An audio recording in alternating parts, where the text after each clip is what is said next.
Isang araw, nagmamaneho sa Cubao, aking nakita, babaeng saksakan ng ganda.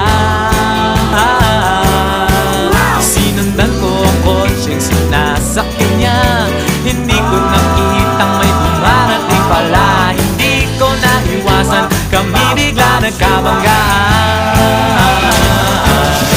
Nung magkamalay, ay nasa ospital na ako. Nasikaso ng doktor na pili ng nanay ko. Biglang-bigla na lang ang nurse nandyan na, at para kong nakitang anghel sa ganda. Kahit nagdidiliyo, itong nasabi ko sa kanya: Ale, nasa langit na ba